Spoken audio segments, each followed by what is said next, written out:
Hi, everyone. On this special episode of the Mixtape Diaries, Mark and Carla sit down with musician and singer-songwriter Brian Tighe from the Hang-Ups, the Starfolk, and the Owls. We talk about how we got started, the incredible Minneapolis music scene in the late 80s, and we discuss 3 songs that he chose for us for this episode. We hope you enjoy. Welcome to the Mixtape Diaries. Hello, everyone. We are back, and by back, it is the Mixtape Diaries coming at you here. We are a party of 2 today, as our other 2 cohorts have decided to take the day off. I think they might be in some sort of contract negotiations or something, or over how much krautrock we get to talk about on this episode. But, hey, easy now. Sorry, I forgot you're a krautrock specialist over there. I've got Carla over here. Hey, Carla, good to see you. Hi, good to see you. And I am Mark, and boy, do we have a good show today. We sure do. I can't wait to reveal this surprise. It's a first. Don't ask me how we pulled this off, but we did. We're just that good. But before we get into that, Carla, you want to walk us through morning announcements and anything else going on? Yeah, of course. Well, shout out to your lovely wife, Liz, because she's sort of our by proxy PR person at this point. So we can talk about that as we get into what's coming up. As always, thanks for listening. We would love it if you would take a minute to follow us, rate us, review us. Those ratings and reviews always help us push this podcast out to more and more people. And we're starting to ramp up and bring you some more content.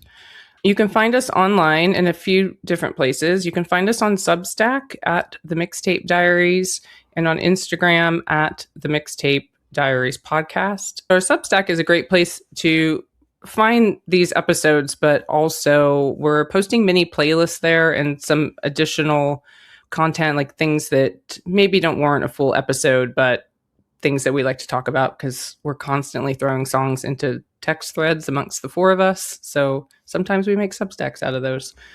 As our name suggests, we take the songs we discuss in each episode and we add them to one giant mixtape, or a playlist in this case, which you can find on Apple Music and Spotify. And you can find the links to all of these things in the show notes. Mark, what are we, who are we talking to today? Are we ready for the big reveal?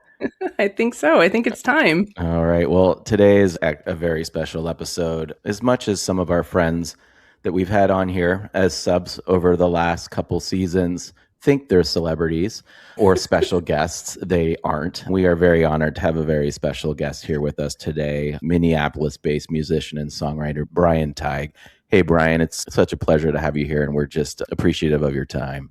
Oh, thank you, Mark. It's such a pleasure to be here with you and Carla.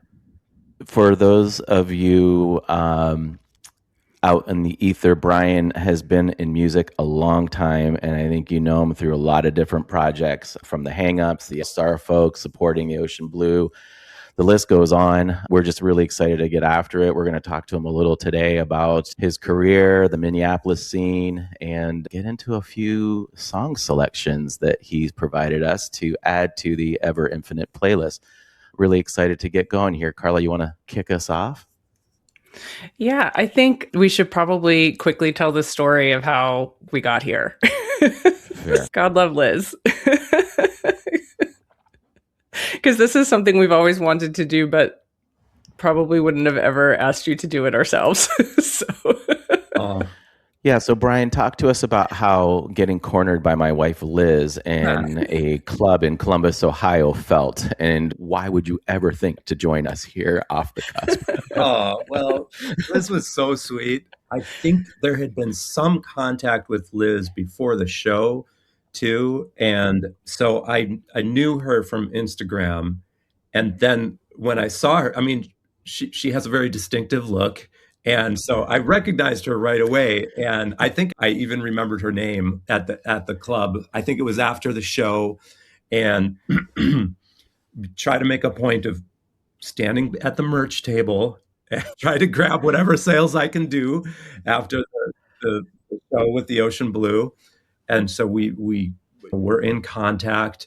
And then I looked at our email thread that's like 20 to 30 Yes, deep, you know, it it's like, is. wow. But no, all of you have been so nice and friendly. And so this is a total pleasure for me to do. I think that's a Midwest thing, eh, Brian? I think just kind of, those of us that come from the region kind of have that in us. And I think those of us that were misfits and look to music and arts to kind of get us through those Midwestern winters, I think as you move on in life, you have that I don't know, I guess that sense of camaraderie, for lack of a better word. So Mark, are you from the Midwest? I'm from Canada originally, but Oh, moved to Youngstown, Ohio, which is where I okay. connected with Carla, and Liz is from Akron, Ohio. So we're all a group of friends from the old, I guess we call it the Rust Belt these days, Yeah. and kind of turned to music and found each other through either various high schools in the area, and then we ended up going to these little misfit nightclubs throughout, sneaking in throughout high school and then on into college, where we That's a either nice had, way to yeah, phrase that. yeah, we're trying to make it sound nicer than it is. So You're classing up the cedars. Well, I totally relate to the misfit thing, especially when I moved to Minneapolis for college at an art school, the Minneapolis College of Art and Design. But I soon dove deep into the Minnesota rock scene here, which was so amazing. Back in 1986, we had the Replacements, Soul Asylum, Blue Hippos, Run Westy Run, and it truly was like this is where the Misfits would go. This is before, say, Soul Asylum broke really big with Grave Dancers Union. I mean, it was like these.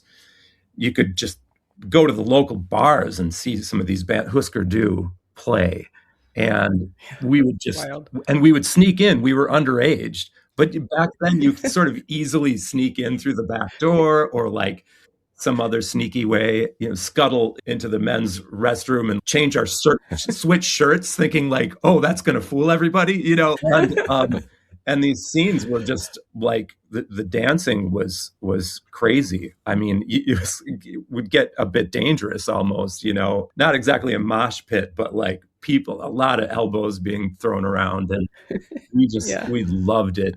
And I didn't have anything like that where I grew up in Milwaukee.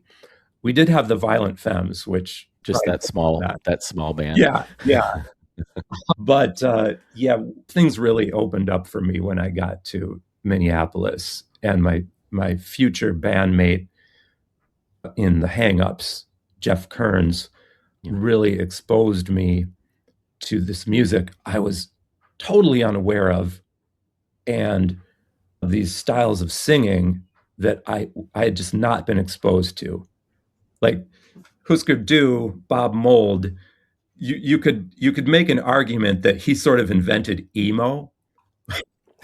Like I've never heard That's a someone good point. emote like that into the microphone, completely unfettered. And Jeff was making these mixtapes for me of these bands, Husker Du, The Replacements, in particular. And I would listen to these on the bus ride going home to Milwaukee from Minneapolis. And it was just such a strong emotion. Like I didn't know we were allowed to do that in music. It was so freeing. So yes, we were all misfits in art school. I mean, I felt like a misfit in high school.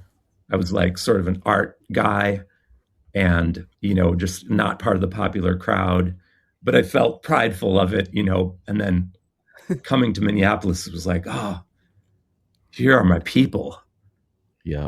Everybody. Were you playing music in high school? I was a bit. I did have a band that we started, and I explored songwriting in that band, kind of dipped my toe in and had some moments of reverie writing songs, especially lyric writing, where I would just stay up late at night and lyrics would keep coming to me, and it was like, whoa, this is new. This is a new medium for me. Didn't take it too seriously, but then when I got to college, Jeff and I started playing together, and we met our friend Steven Ittner, and we were able to form a band at the, at first not too serious, but we were all writing songs, and we all had a hard time sort of presenting our songs to each other. It was like, oh, this power struggle, who's the best songwriter? Oh, I'm too afraid to present my song, am I going to get approval for my song? And it's just like all this unnecessary pain around it. And I remember sitting in a darkened stairway of this house with Jeff, and the idea of calling it the Hang-Ups came up, and it wasn't like, oh yeah, that's a great name. It was kind of like this, oh yeah, I guess that's something we all have in common. I guess that's the name of the band. A little sad, but That's amazing. So that, I suppose that was the beginning of the Hang-Ups. Very much an art school band. For the record, you're sneaking into a very different type of club that had way more impact on global music than the Cedars Lounge in Youngstown, Ohio, which we were sneaking into. Just for the just to start there first, Brian, in response to a lot of that amazing storytelling as we get to the Hang-Ups. First Ave, wow, if that's where you're sneaking into, I still don't think I've snuck into anywhere as historic, as that. And just curious, like you said, hey, these are my people. I'm like, you just kind of having your mind blown walking into that. Talk us through a little what it was like if you think about the origin stories of that Minneapolis scene. It was, for a while there, the center of the universe, especially in music, and definitely in kind of college rock or alt music, right? But you have Prince and Morris Day and the time, kind of like you start there, and then you get into this Replacements, Husker Du, Soul Asylum era, and then honestly the Hang-Ups and you and a lot of your peers come in kind of behind that with a little bit of I want to call it a rivalry, but more of another option that was a little more melodic, jangly, and softer than that kind of harder scene that had been going on. Right. What was it like to just go through that? I mean, there's so much talent around you and inspiration, and just reading about it. I heard even like Prince maybe or maybe not would be in the shadows, kind of always part of that scene, even when he wasn't the center of it. Pretty incredible to be part of that and inspired by that, wasn't it? Yeah. And I know where Prince would hide out at First Avenue. It was this area where they do the projections, and it's like a sweet, like, balcony hideaway. And I never actually saw him, but I stood in that balcony where Prince would sort of watch over everything. And I mean, we're really proud of our history with Prince and First Avenue. I'll brag a little bit that the Hang-Ups have a star at First Avenue on the wall of silver stars. I saw that. I'm very it's amazing. As well-deserved star too, Brian. I think you should brag about it. Yeah. It was really, and I mean, just, think about being a freshman in college, leaving your home for the first time and meeting some new friends that you connect with hard, and sneaking into these shows where the level of emoting and sort of innovating, really sort of creating a new kind of rock that, with the Replacements, like it wasn't about technical proficiency, it was about songwriting, but Paul Westerberg was emoting in this different way, and Bob Stinson was just letting loose on guitar. He was emoting through his guitar in a different way. It was sloppy, it was sometimes ugly, but it was often very beautiful.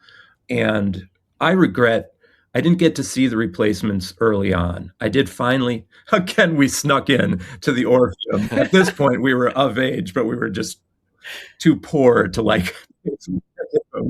We snuck into the Orpheum on the fire escape to see the Replacements. It was really eye-opening, and there's just so many bands that weren't super famous, but were still so like locally just so celebrated and really probably innovating very much to their own extent. In particular, as an early memory, I was staying in the dorms at the Minneapolis College of Art and Design.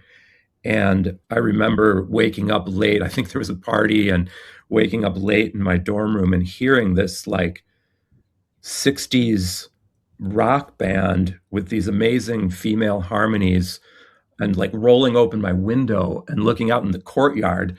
And like there's this band outside on a stage. They were called the Blue Up.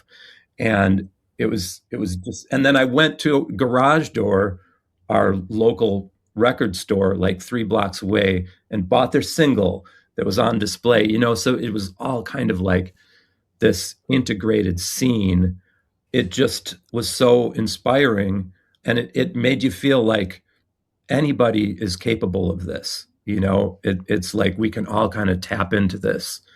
There were a lot of great bands that were just rocking in this new way. I felt, at least it was new to me, and Yeah. and then we would go. We would sometimes go out of town to see some of these bands. Another band with the word blue in their title, the Blue Hippos, who again didn't really like make a national audience, but locally so celebrated. And the guitarist and singer-songwriter Paul Osby, it was just like he was so dangerous on guitar. And we got to Madison to see them play at this club, 3-piece. And he's got this cigarette hanging out of his mouth. They haven't started yet. And they start counting off, and the cigarette, he just lets it fall out of his mouth. And I swear, like the millisecond that cigarette hit the stage floor and sparked, like they just like hit into it on beat one. And it was just, again, another one of these mind-blowing moments for these youngsters who were interested in what this was all about. So yeah, moments like that really felt like a very special scene here. It was very different back then in that there was kind of one overwhelming sound that we were all prideful of, and for better or for worse, it's very different now. It's very divided up, which is kind of cool. There's so many different scenes now, but you could just go through and not even notice. Yeah. So all these different styles of music happening with their own little mini scenes. But back then it was like, Twin Cities pride for our kind of sound. Even though, Mark, you said we kind of ended up going against that when we really developed as songwriters and as a band. And then it was kind of like, wow, are we going to be accepted? And that was a little bit of a challenge too, but we eventually got there and felt like, okay, we're part of this. We're part of this music community here. And like we're being accepted by these harder bands, you know? Yeah. And I mean, Dave Pirner, for example, he really took us under his wing. And at one point he had me and Jeff over, and he played our song Jumpstart. And he said, someday I'm going to put this song in a movie for you. And he did that. And he did it. And yeah, years later, he did it. He got us into the Kevin Smith movie Chasing Amy with our song Jumpstart. And, It's fantastic. I'll always be grateful to him for that.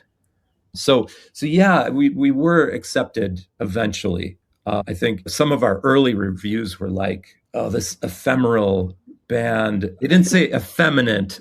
Effeminate. Yeah. It felt like that was sort of what they were.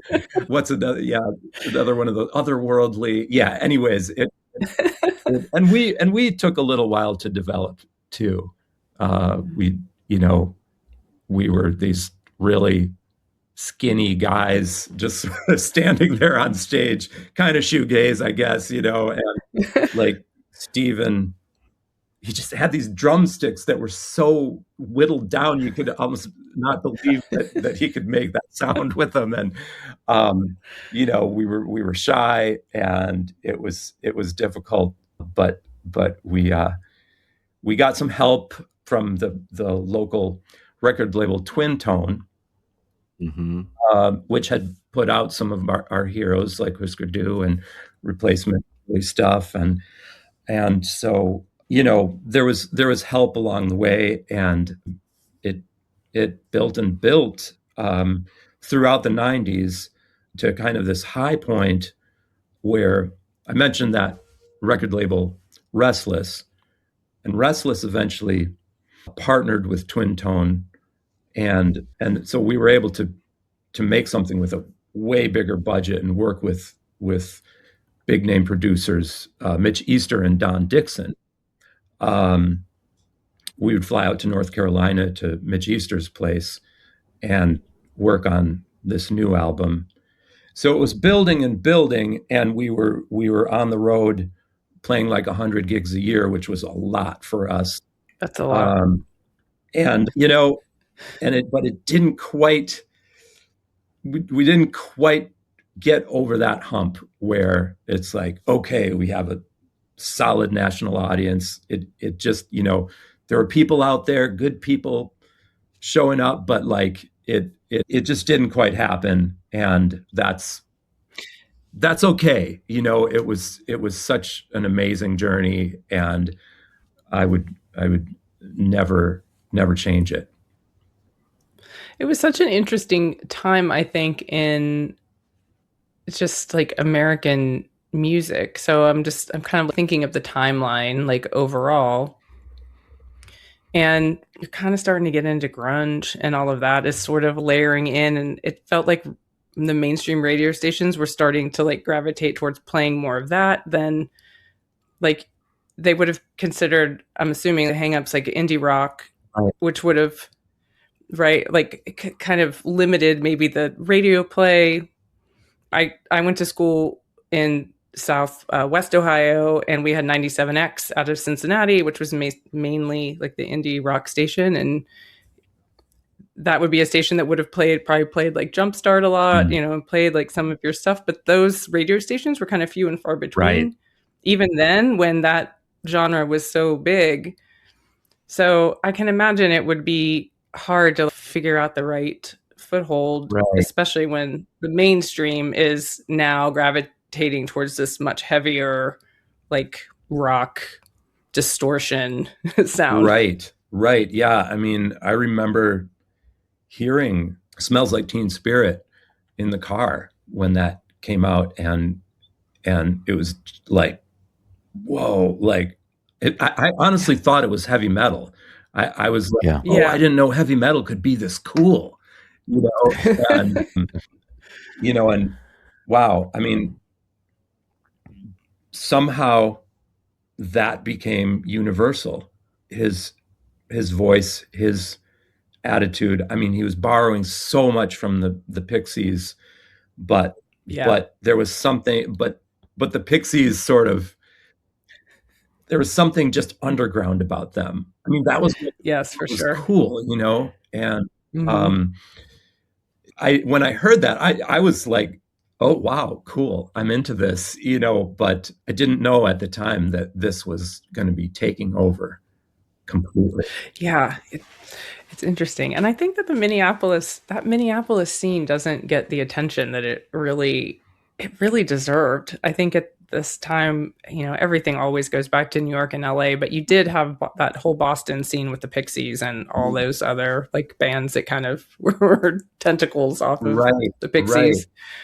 Yeah, I mean, Dinosaur Jr. is kind of from that area too, right? Yeah. Yeah, like the whole J Matt. I mean, you kind of touched on it though, Brian. I think at that time, like I think you had all these each city had its scene and its attitude, and maybe that even dates back to like the origins of CBGB and how kind of the phase one of CBGB from the punk scene, and then it went hardcore. But that was a very distinct scene, right? And Minneapolis had a very distinct scene, and Boston had its scene, and then Seattle. I mean, pre Mini, you could go.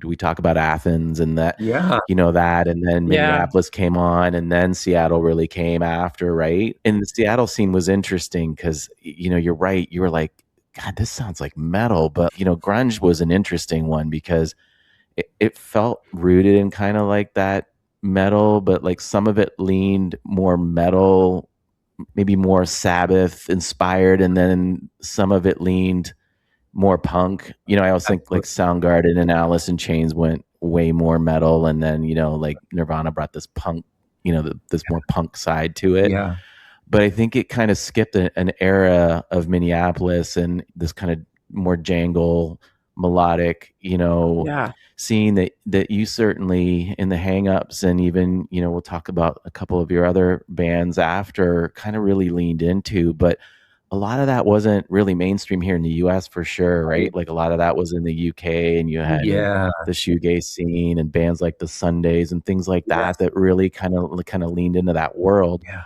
And the reason I ramble all this on is at the time Carla talked about, there wasn't a lot of access for the youth of that time, and we will throw ourselves in the same generation as you because we were right there with you.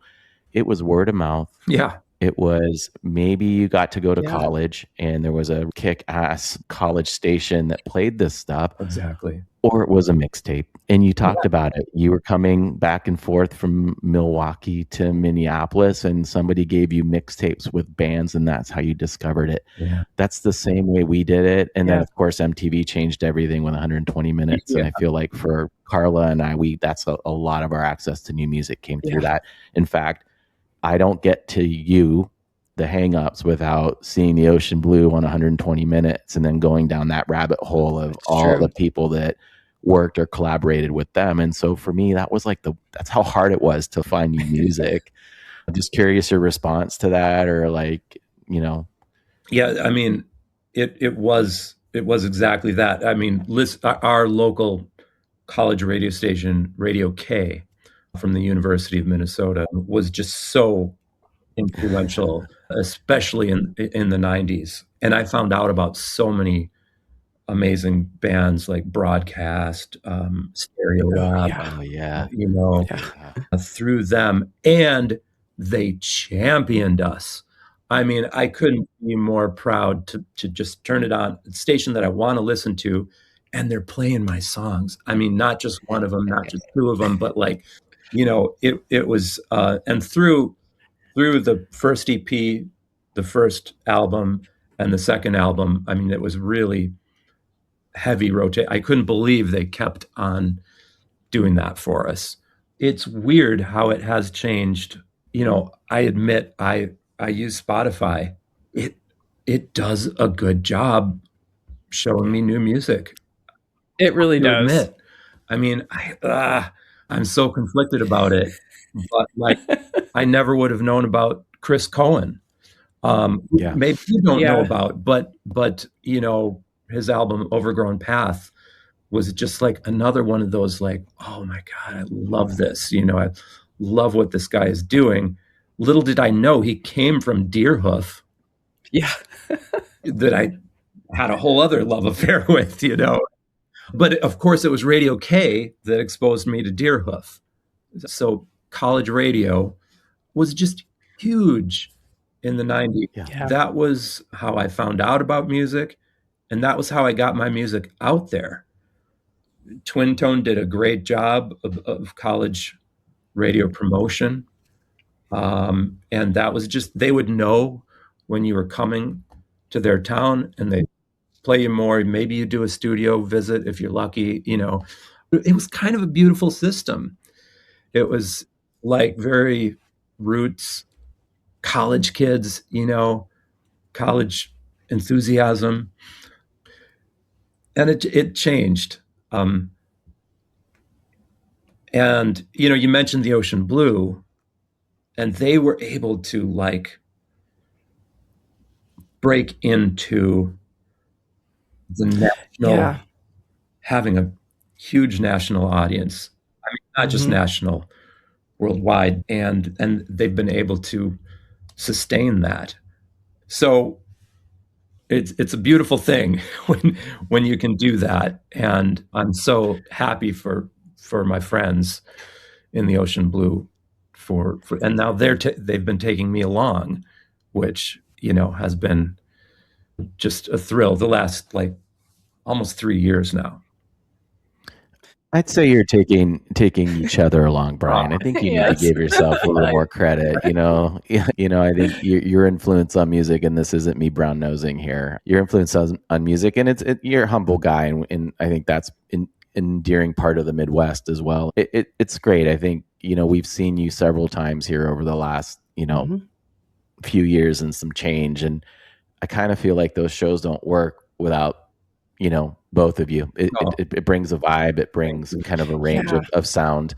And I think, that's what an ecosystem looks like. Right. And you guys are part of an ecosystem of music that had a moment and influenced so much of what today's music is. So, just, giving you a plug to keep your chin up, man. Thank you. I mean, it's so based on friendship. And for example, our dinner last night, David and his wife Janelle had me and my wife Allison. Allison plays the shows with me, and my parents who have moved to Minneapolis. They've been here for a couple of years now, and our friends Jim and Emily Reese. And Jim was an amazing force in the Minnesota music scene, doing something completely different. I don't know if you are aware of the legendary Jim Reese, but he did a bossa nova style. Oh, fantastic. Wrote these amazing personal songs, and I played saxophone with him in the early days, doing my best to impersonate Amazing. Stan Getz in a bossa nova situation. So it was the 8 of us for dinner, and it was going to be a poetry night. So we each read a poem, including my parents, who my mom was a great jazz pop singer, guitarist, and my dad, a writer, teacher, creative fiction, and it was just like I'm sitting there like I'm in heaven right now. So these are That's amazing. some of the people I'm going out on the road with, and it's just there's so much love on the stage, and we're all older and able to appreciate the audience so much more. Like, look, this isn't possible without you guys. And David makes a point of saying that every night in complete sincerity to the audience. And well, as an audience member, you can feel that camaraderie between you all. They come out during your set, you play with them during their set, and it just really makes those shows, I think, so special. I was at the show you all did maybe almost 2 years ago at Chiefs down on Broadway. Yeah. In downtown. It was such a small, like, intimate room. It was an absolutely incredible show. So fun. Naturally. And then we were at the Columbus show, and I was so excited that you were still playing with them, because I knew kind of what to expect, and I knew it was just going to really be a special set. Like, both sets were going to be really special, because you can tell that you all really have a bond and a friendship and a mutual appreciation for each other and playing each other's music. It's really cool. Well, I'm glad that comes across. Ever since 1999 was when David and Janelle moved to Minnesota, and my wife Allison met them earlier on the road. Actually, again, small world, playing with the legendary Jim Reese on the road. Oh, interesting. And Wow. and there is a family connection between Jim Reese and the Shelzels. And so they all stayed at the Shelzels.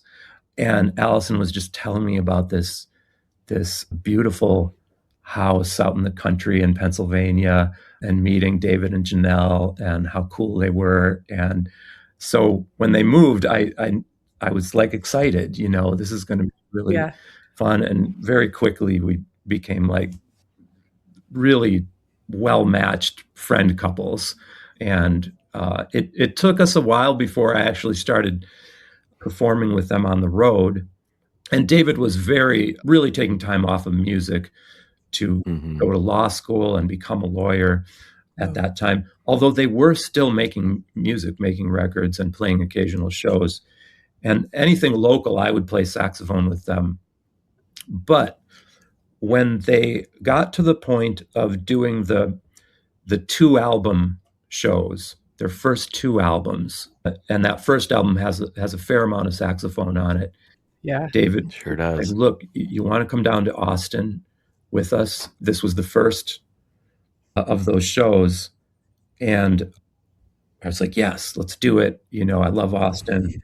And that weekend went really well. It was the first album one night, the second album the other night. And David was just like, this is the way it's got to be, like just keep doing. And I mean, for 2 years, we kept doing that. And eventually it stopped. I think we saw that. I think we saw that show too, Well, right? oh, That yeah, was the Natalie show yeah, in Columbus. Natalie's show, and then Yeah. Liz and Yeah. I actually did back to back, so we saw both albums at the Troubadour. We stayed overnight in Hollywood, were and we there. came 2 nights in a row to see you guys. Yeah, it was incredible. We're Band-Aids, not groupies, just for the record. Love it. Love it.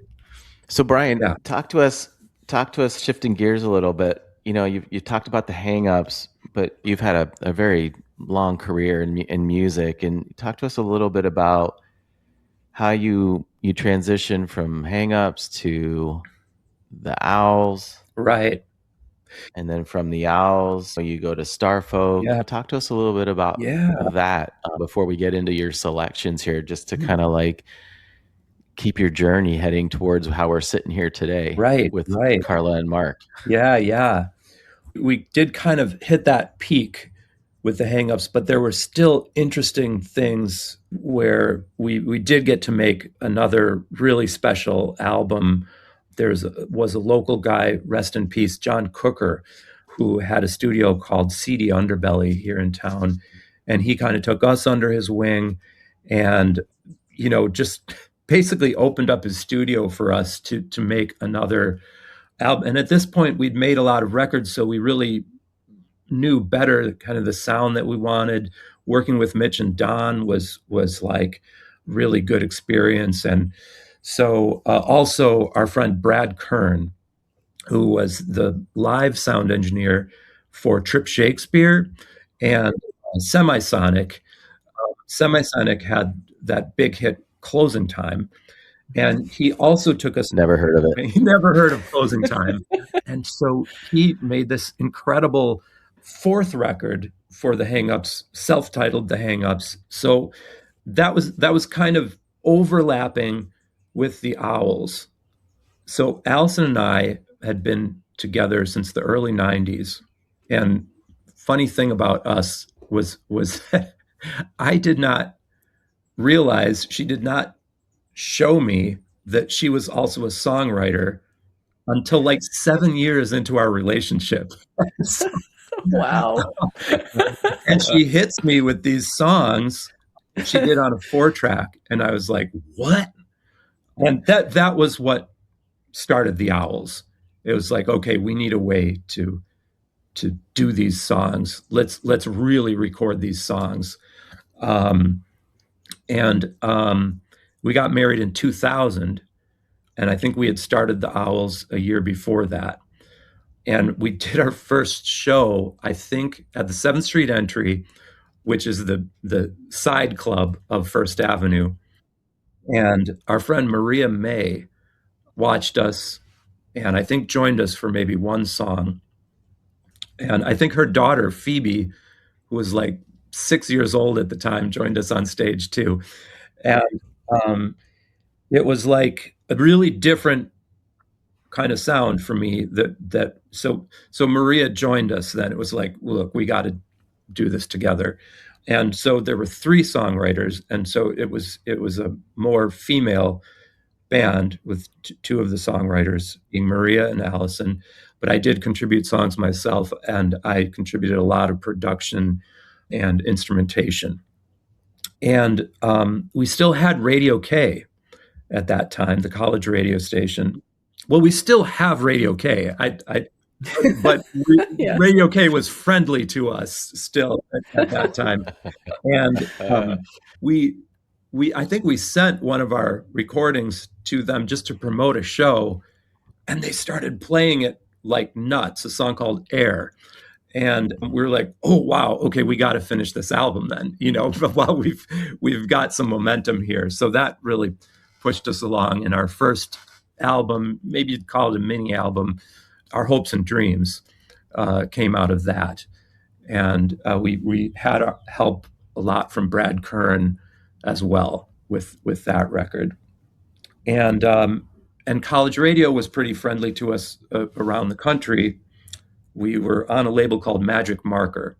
So we were able to tour a bit as the Owls. We got out west, and it was really a really awesome tour. We got to open for that band Camera Obscura. And gosh, we got opened at First Avenue for Dave Davies of the Kinks, which was a huge honor for me and Allison especially. And we eventually made another album called Daughters and Sons with Magic Marker. And eventually Maria got really busy with career and motherhood. And it just sort of, it's just the way it goes sometimes with bands. You have your time, everything aligns, and then some things stop aligning. And we do still have an album that we started that I'm determined to finish and get released. And so that is a little bit of a TBD at this point. So Allison and I were kind of, at that point, I didn't really have the hangups. We didn't really have the Owls. And it was kind of like, well, we started this thing as a duo, maybe we should restart the duo under a different name. And we came upon the Starfolk, but we soon connected with a new friend, Jacqueline Alton, amazing cello player here in town. She's kind of like the queen of cello in Minneapolis. And we had met her at one show, had a good vibe, and it was like, well, let's ask her to play on just these two songs that we can imagine cello on. And soon enough, it was like, oh no, this is the Starfolk. And so we were like a chamber pop band with sort of this orchestral element that Jacqueline brought to it. And we do have a new album on the way. I don't have a release date yet, but it is very nearly done. And I'm super excited about it because we took that orchestral piece and really went further with it for this new album. It's not just a single cello line going through. We're like layering and creating these spaces that have this wonderful feeling to it. So keep an eye open for the new Starfolk record. I'm pretty sure it's going to be called Gravity Eternity. Awesome. Cool. We can't wait. Also nice drop of chamber pop. I can't remember the last time I actually heard. You don't hear chamber pop very often. Not hear that. So well great. played. We could mic drop it right here. Right. It sounds like dangerously close to chamber pot, which very different. But I just maybe that's like the name, but the bands that didn't survive chamber pop maybe went to the chamber pot, right? So yeah. But it's interesting, Brian. I think about like your, kind of the timeline here of the bands you've been in, and the hangups. Definitely, maybe this is like you're young, you're anchored in that mini scene. It's a little more crisp and structured. Definitely melodic guitars, and then Allison comes into your life, and some other collaborators. But then I feel like, do you feel like that's when her songwriting starts to have an influence on your music a little? Because Oh I feel like it yeah. starts to get a little more inward, a little more emotional. You're maturing as a human, as a musician, and then all of a sudden you're at Starfolk here, which is really the two of you in your full expression Mhm. as collaborators and partners. Yeah. Where I feel like you're even more, I don't know, maybe atmospheric's the right word here. Like Yes. when I start to think, because we do, believe it or not, as bush league as we seem, we do prepare or try to for these things. And going through your journey and your timeline of bands, you can just really hear that maturity and evolution. and You and can. and yeah, and just curious if Allison had a lot, a lot of influence on you. I know Liz does in a myriad of ways as well. So, but I feel like, is that fair? Am I hearing that trajectory with kind of the insertion of Allison in your life and how it changed where you went in music? Yeah, yeah. I'm so glad you mentioned that, because I mean, she has become such an integral part of my songwriting, and she's doing her, and I think I help her songs a lot in very different ways in terms of production and instrumentation. But I mean, she gets in on this really deep level with the lyric writing, and really puts that question out again and again. Like she asks me, well, how does it really feel? How what you're talking about here. And then she'll also oh, how about this? She'll have lyric ideas, and it's like, I think I had to get over, like, we're not changing the lyrics because the lyrics were bad. We're trading up. We're trading Yeah, something good Yeah. for something better. Hmm. And she'll just come up with these phrases, and they're throughout that Starfolk record, yeah, where it's like, I mean, I'll just be humble and say, like, a lot of the coolest lines of my songs, she came up with, and but I get to be the singer and of those songs, and so yeah, I mean, it's been just a lifelong, or since we've been together, more than half of our lives at this point, yeah. collaboration.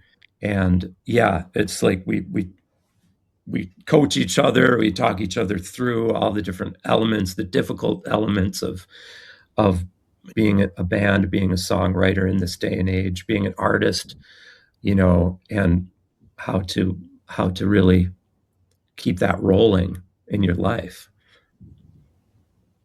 Well, it's a great segue into where we're heading. Carla and I, along with some of our cohorts who aren't here today, have been collaborating for the same amount of time Yeah. on taking wonderful music made by folks like yourself and Allison and broad swath of other musicians that we followed along the years into making mixtapes and now modern day playlists. So I think it's just such a rad thing that you get to do that with her. What a Hmm. great way to spend life, getting to partner with her and make music. And then obviously the network of friends and collaborators you've had. And thanks for sharing all of that Mm. and learning. I think we're just such nerds and just wanting to learn about music and origins, and I think that's what brought us together. So I'm just sponging all of this in, and my mind's just racing around like so many other questions. We could spend probably days doing this with you. Yeah. um, but let's talk about some of your song selections, if Right. you don't mind, for what you're now going. Now you're a collaborator with us, Brian, That's whether right. you wanted to be or not. We're going to tell people that. No, but you picked some songs for us today. Right. Carla, do you want to cue up kind of what we asked Brian to bring to the table here as far as music selections? Yes. So we asked Brian to pick three songs for us today, kind of keeping in format with how we usually talk about a song. So the three things we asked for were a favorite song from one of his bands, a favorite song from the Ocean Blue, and a song Old or New that Brian's had on heavy rotation. Yes. So yeah, so let's get into the first one. I love this song that you picked. So I do too. So we won't tell it what it is. You will let you announce it, but boy, it's a goodie.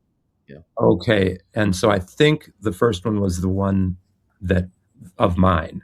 Is that right? Yes. Okay. Yes. So the first one's a favorite song that you've recorded in any of your bands. Yes. So yeah, I chose this one because this is one that we do with the Ocean Blue guys. And a unique situation is that I could play saxophone on it. And I never live played saxophone on this song because I was always the rhythm guitarist. Oh yeah. Makes sense. Yeah.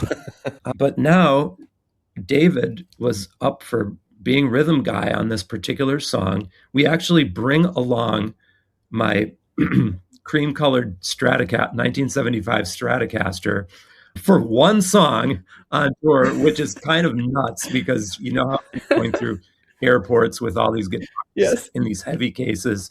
And bless his heart, he's willing to do this with us. So it's called Greyhound Bus. And it has a big saxophone solo in it, which felt appropriate because I've been playing saxophone with the Ocean Blue.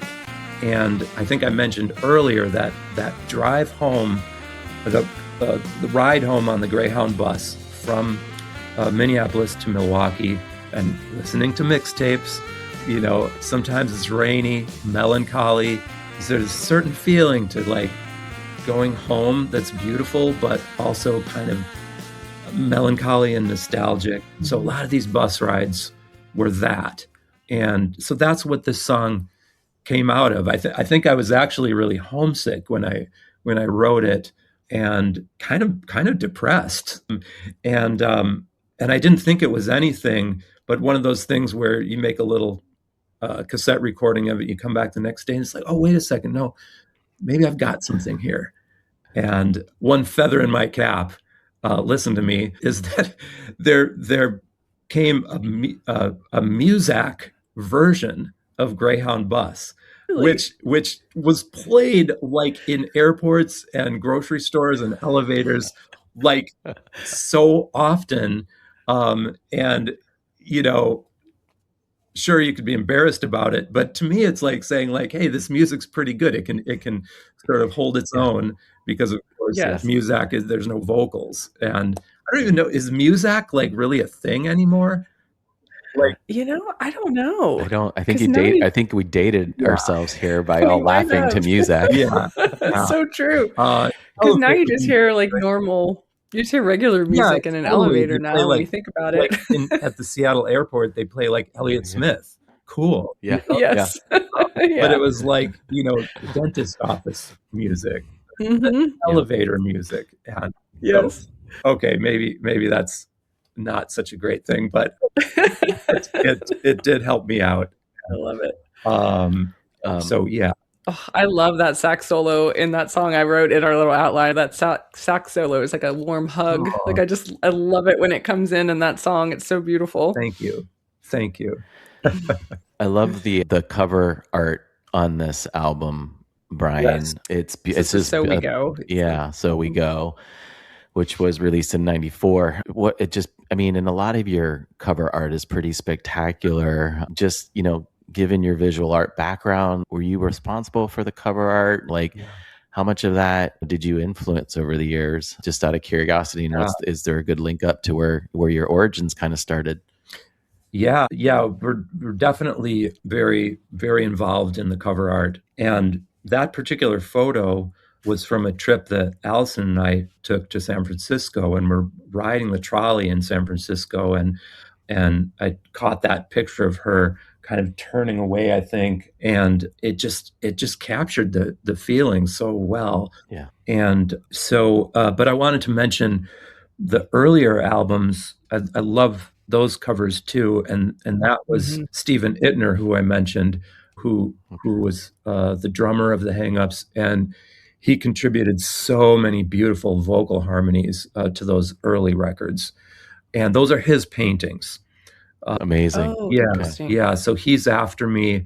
I had a song in fact, the first song on the album, I believe, is He's After Me. But then that painting sort of captured the sort of paranoia of He's After Me, and that shadow and the lone guy on the train tracks. So yeah, I'll mention one other, which is the Starfolk self-titled album. That's a photograph of Allison's when we were on vacation at Orcas Island, and that was one of many photos she took, and that's her in the shadow. And so yeah, we definitely get very involved in the album artwork, and quite honestly, it's something that delays things too. You know, I talk about well, you got to have an album cover, and so yeah. How fun that you get to kind of combine both mediums Yeah, absolutely. into your music with that piece too. It's nice. So nice. It's such a, sorry to interrupt you there. I just feel like such a lost, pardon the pun, art, right? I think in our time, we grew up like touching and feeling the albums and the CDs and everything that went into the inner sleeves, whether it was a vinyl or whether it was a cassette or a CD. And I feel like Spotify and Apple Music have their benefits to today, but you said, like, oh, is it bad that I use it? I don't think it's a bad thing, but I think what we have lost is that more analog, tactile side to it, and all of the other art that went into music, right? It was a full spectrum of art expression, including either the photography or the art that went into the album covers and inner sleeves and things like that. And then you got to experience the lyrics, because most albums had the lyrics in the inside, and I think whether you listen through by repetition or you read along, when you listened, it was I just think oftentimes I would just not even have the music on, and I would just be leafing through the booklets of the albums like it was just evening reading, reading poems, right? It was like poetry. So. Yeah, or reading along while you're listening. I mean, like Bob Dylan, The Times They Are a Change, and like that album, the storytelling, and to be able to read along, and it was just such a beautiful experience, and it is too bad that we've gotten away from that. I've actually never made a full-length vinyl record, and that's something that we are planning on doing with the new Starfolk record. And so having to think about that album cover in a different way, but we have some photographs we're really excited about. Sweet. And so sweet. Yeah. Well, we'll be elbowing our way to the front of the merch line whenever that it becomes available. So thank you. So do you want to talk to us about your second selection? Yes. I think this was, what is it, Carla? Yeah. Okay. This would be a favorite Ocean Blue song since you've been touring with them. Absolutely. And this is a song called Familiar Face. And it's a somewhat low-key song, and the lyrics are really touching. I haven't asked him the exact story. I don't think he likes to have to explain his lyrics. But I mean, clearly he's talking about an elder and the youth. He is a boy practically when he wrote it, and there's this wisdom that's being imparted to him, and it goes for 2 verses, 2 A sections. Mm-hmm. And then it's saxophone solo. I mean, almost for like the second half of the song. And I learned it note for note, and it just is this sort of moment of like reflection after this set of lyrics that feels so relevant to what's been said. And I think we started using it as, if not a final song, one of the final songs in the set. And I think the audience really appreciates getting some of these songs that weren't hits, but deep cuts in the best sense. Mm-hmm. And like Ask Me John and Drifting Falling, it's so fun because it's like these really recognizable riffs that will Mm-hmm. just Yeah. immediately perk up. It takes you right back Yeah, to that time. yeah. And this one's a little different. It's more inward, and like you were talking about with Starfolk, we kind of were doing a lot of inward looking, and so I love Familiar Face for that. And something about David Shelzel is that he has no problem being sincere on stage, which doesn't necessarily sound that tricky, but it is. How to be sincere and not like you're pretending to be sincere, but to actually open your heart on stage. And I love him for that. And I think this song exemplifies that. Is a great song, and I wrote down and texted Carla deep cut when I saw the Yes. selection here. So it's fun that you said it here, and it's the last track on the debut album. That's right. So and I think you articulated it really well. The level of depth in the song and the introspection. It is a great, that whole album. I mean, Yeah. listen, that'll put me back to a time in my life, definitely, for sure. Mm-hmm. But yeah, we've actually had the song on pretty heavy. Here's one of the nice things around Spotify and Apple. You can create a station off of a song. Yeah.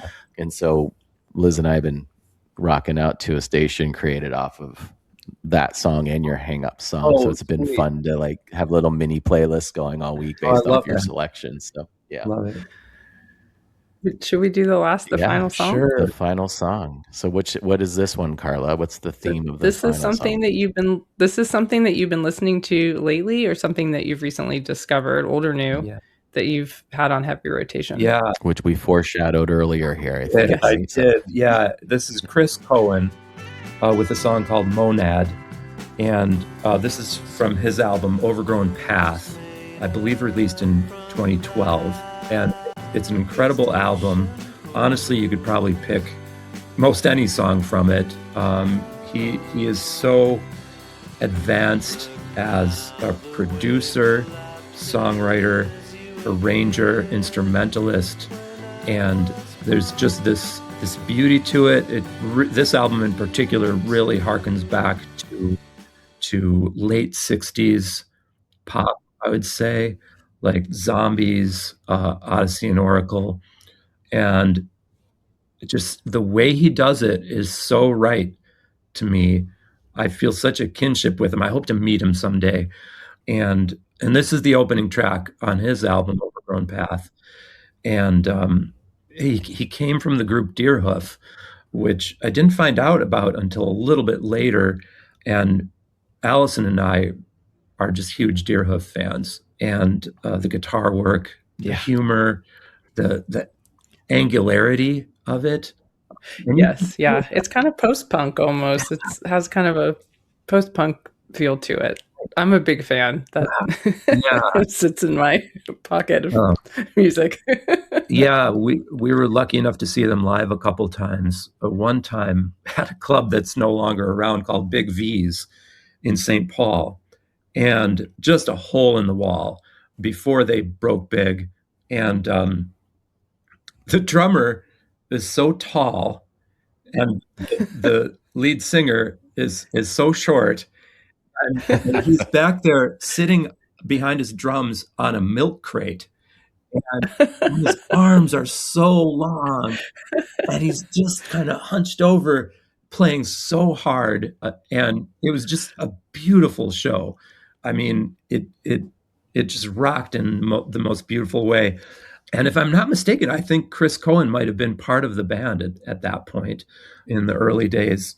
And the way the two guitarists were meshing, it just kind of blew my mind. It was one of those shows that just blows your mind. And so it was super neat to just find that Chris also had this really melodic, beautiful side to him. And this album just exemplifies it. And Monad is a great example of what he's offering. We have various factions that will kind of join up throughout our episodes here, Brian, is like music. I think that's what's been so fun is we have a lot of, I'd say a high percentage of music we're all in good agreement on. And then we have nuances too. Sure. And there's 4 of us that typically record, or consistently 3, but sometimes we'll have little, spin-offs where 3 of the 4 or 2 and 2 will split up. Psychedelics, I have a love-hate relationship with. Sure. I hear you on that.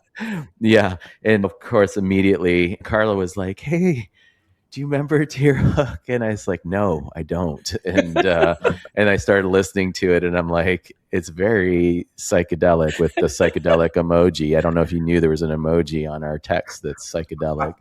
I'll have to look for that.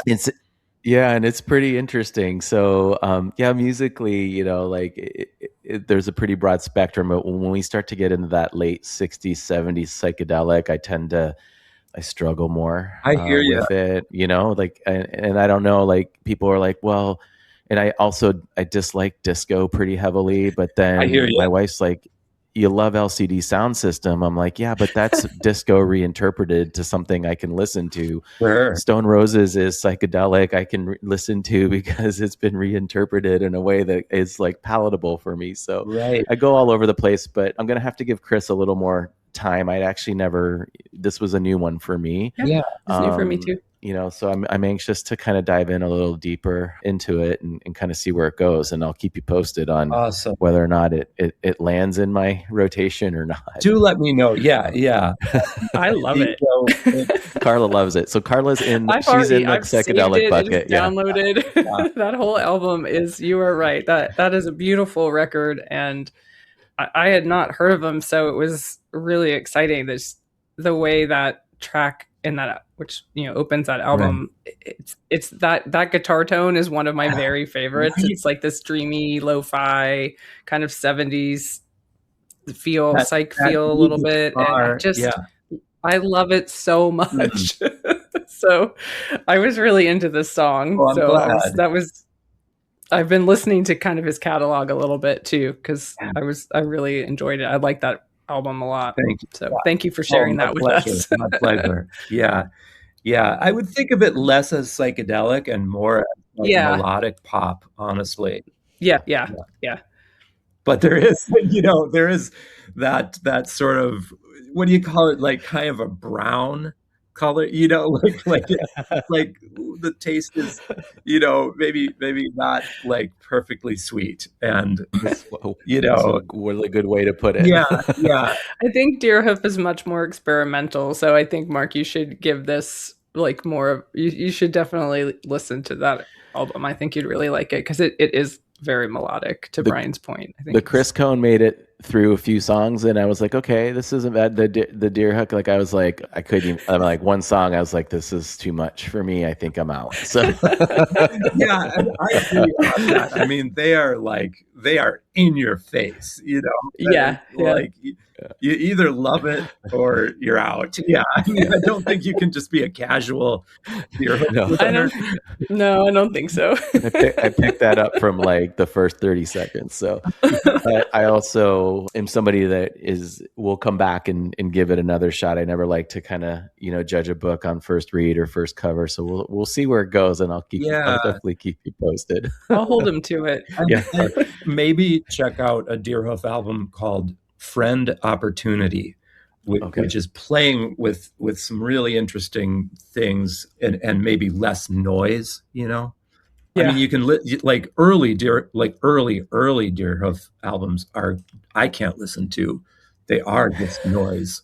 And so I think they hit on an album called Apple O, that really getting more melodic, and there was one before that too that's an interesting, like they're coming out of the noise thing into the pop thing, and it's like extreme both sides. But I'm spacing on the title of that album. But they're a band for me and Brad. Yeah. Mark. Yeah. Brad is one of our other foursome. And talk about album art. When you look at the Deerhoof album art, it is an eclectic catalog of album covers. Yes. Well, Brian, very amazing picks that will be incredibly additive to the playlist.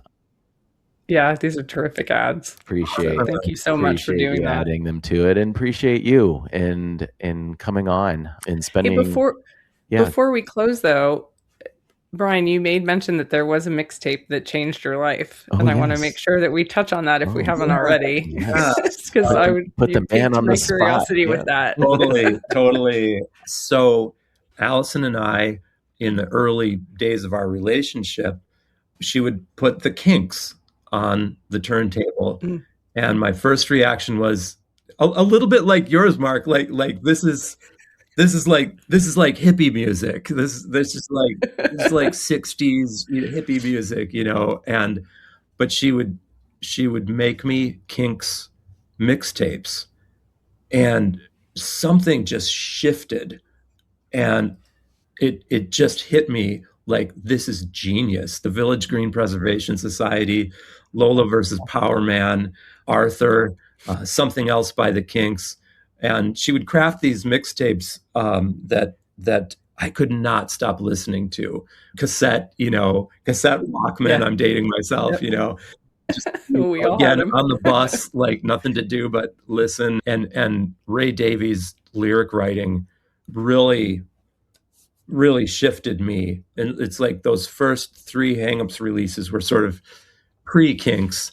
And then we went to do the album called Second Story with Mitch Easter and Don Dixon. It was the Kinks were playing so heavily on me, and you can probably hear that if you listen to Second Story.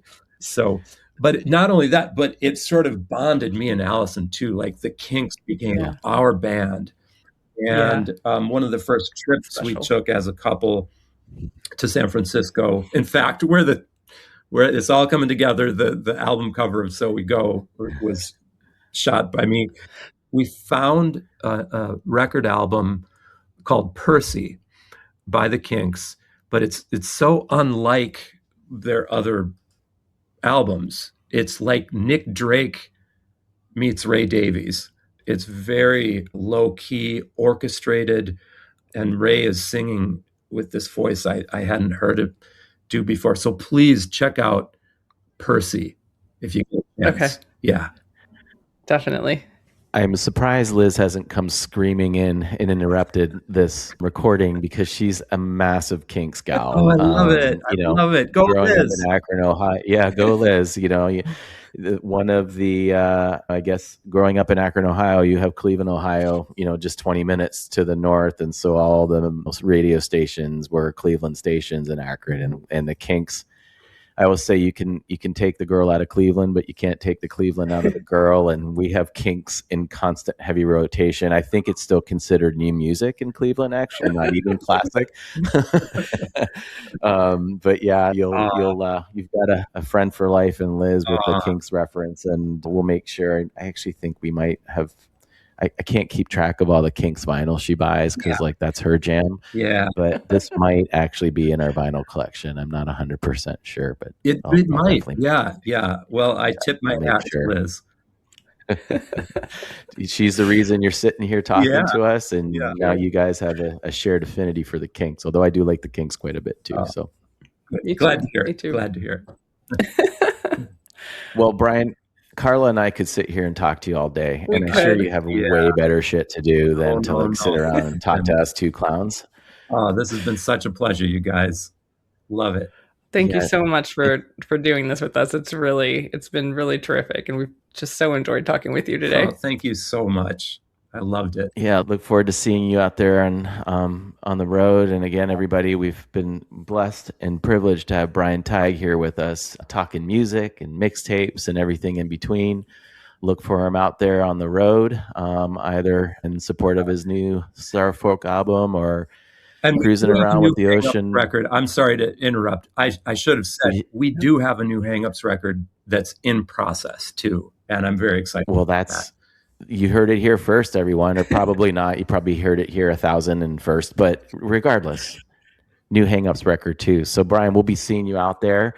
And again, just really thank you for everything you've given to music and given us. And we look forward to continuing to absorb the amazing art that you put out there in the world with Allison and the rest of the crew. Oh, thank you. Thank you, both of you. I feel like I have some new friends now. Definitely. Definitely. We hope so. Yeah. And not in a creepy way, we promise. Right. Good. Thank you so much, Brian. We really appreciate it. Have a great rest of your day. Bye, Carla. Bye, Mark. Cheers. Bye-bye. Bye, Brian. Take care.